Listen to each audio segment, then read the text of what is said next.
اللہ تعالیٰ نے انسان کی ایک حد مقرر کی ہے، اس کے اندر تھوڑی بہت کمی کوتاہی ہو تو اللہ تعالیٰ اس کو معاف کرتا ہے۔ اصل جرم کیا ہے؟ بغاوت اختیار کرنا۔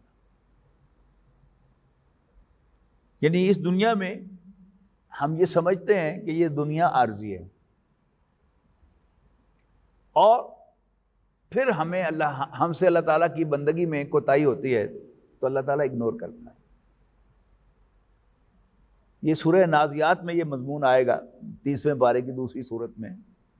فَإِذَا جَاءَتِ الطَّامَّةُ الْكُبْرىٰ، تو جب وہ بڑی آفت آئے گی، یوم یتذکر الانسان ما سعی، تو انسان کو یاد آ جائے گا کہ اس نے کس چیز میں بھاگ دوڑ کی تھی، دوڑ دھوپ کی تھی۔ وَبُرِّزَتِ الْجَحِیمُ لِمَن یَرَىٰ، اور جہنم دیکھنے والوں کے لیے نکال کر سامنے رکھ دی جائے گی۔ فَأَمَّا مَن طَغَىٰ، تو جس کسی نے بغاوت کا راستہ اختیار کیا، سرکشی کی ہوگی، اس کا ثبوت کیا ہے سرکشی کا؟ وَآثَرَ الْحَیَاةَ الدُّنْیَا، اس نے دنیاوی زندگی کو ترجیح دی ہوگی۔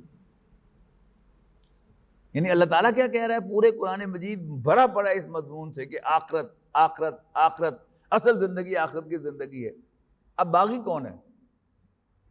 کہ جو سمجھتا ہے کہ یہ زندگی ہی اصل زندگی ہے اور آخرت کو نظر انداز کر دیتا ہے، وہ باغی ہے۔ تو اس کا انجام کیا ہے؟ فَإِنَّ الْجَحِیمَ هِیَ الْمَأْوَىٰ، تو اس کا ٹھکانہ جہنم کے آگے۔ وَأَمَّا مَنْ خَافَ مَقَامَ رَبِّهِ، ہاں جو اپنے رب کے سامنے کھڑے ہونے سے ڈرتا رہا، وَنَهَى النَّفْسَ عَنِ الْهَوَىٰ، اور اس نے اپنے آپ کو خواہش کے پورا کرنے سے روکے رکھا، فَإِنَّ الْجَنَّةَ هِیَ الْمَأْوَىٰ، اب خامیاں، کوتاہیاں، کمزوریاں تو رہیں گی، لیکن اگر بحثیت مجموعی ایٹیٹیوڈ یہ ہے کہ اسے اللہ کے سامنے پیش ہونا یاد رہتا ہے، غلطی ہو گئی پھر یاد آ گیا، اللہ تعالیٰ سے معافی مانگ لی، یہ کیا ہے؟ یہ اللہ کا فیوریٹ ہے۔ یعنی اس میں یہ قرآن مجید کا بڑا بنیادی مضمون ہے۔ قصہ آدم و ابلیس جو قرآن مجید میں ہر 7-8 پاروں کے بعد آیا ہے ہماری نصیحت و یاد دہانی کے لیے، اس کا حاصل کیا ہے؟ کہ نافرمانی تو دونوں نے کی، ابلیس نے بھی کی اور آدم و حوا نے بھی کی۔ ابلیس کی بھی جواب طلبی کی اللہ تعالیٰ نے، اور آدم و حوا کی بھی جواب طلبی کی۔ ابلیس سے پوچھا کہ تمہیں کس چیز نے سجدہ کرنے سے روکا جبکہ میں تیرا رب ہوں اور میں نے تمہیں حکم دیا تھا؟ وہ کیا کہنے لگا؟ میں بیٹر ہوں، میں انسان سے بہتر ہوں، تو نے مجھے آگ سے پیدا کیا، اسے مٹی سے پیدا کیا، میرا سجدہ کرنا بنتا ہی نہیں تھا۔ یہ ٹپکل ایک باغیانہ روش والے امپلائی کا کردار ہوتا ہے۔ یعنی آپ یہاں سے کسی کو بھیجیں گے کہ پہلے تم پاشا صاحب کے ہاں یہ چیز پہنچاؤ اور اس کے بعد پھر بینک جاؤ۔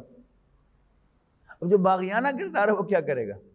پہلے بینک چلا جائے گا، پھر واپسی پر وہاں سے ہو کے آئے گا، آپ پوچھیں گے تن میں کیسے کہ پہلے اتنے جائیں، وہ ثابت کرے گا کہ آپ کا حکم غلط تھا، میں نے ٹھیک کیا۔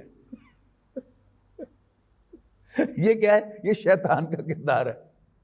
آدم و حوا بھی انہوں نے، اللہ تعالیٰ نے منع کیا تھا کہ اس درخت کے قریب نہیں جانا، انہوں نے اس میں سے کھا لیا، اللہ تعالیٰ نے ان کی بھی جواب طلبی کی، چپ کر کے معافی مانگ لی، ربنا ظلمنا انفسنا وان لم تغفر لنا وترحمنا لنکونن من الخاسرین۔ یہ مضمون میں نے آپ کو کئی اسالیب سے سمجھایا ہے۔ جو پہلا خطاب ہوا تھا یہاں جمعے کا رب ہمارا کے موضوع پر، اس میں نے آپ کو ایک مثال دی تھی کہ آپ کے 2 امپلائیز ہوں، ایک جو ہے وہ بڑا کمپیٹنٹ بھی ہے اور بڑا آنیسٹ بھی ہے،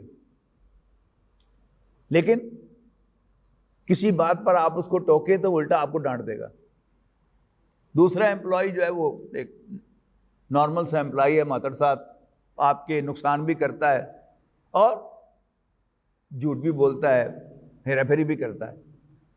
آپ کے معاشی حالات تنگ ہو جائیں، آپ کو ایک امپلائی نکالنا پڑے، آپ کسے نکالیں گے؟ آپ سب نے کہا تھا کہ جی اس پہلے کو نکالیں گے، کہ جو اگرچہ ہے دیانتدار بھی ہے، کمپیٹنٹ بھی ہے، لیکن بدتمیز بھی ہے، باغی بھی ہے۔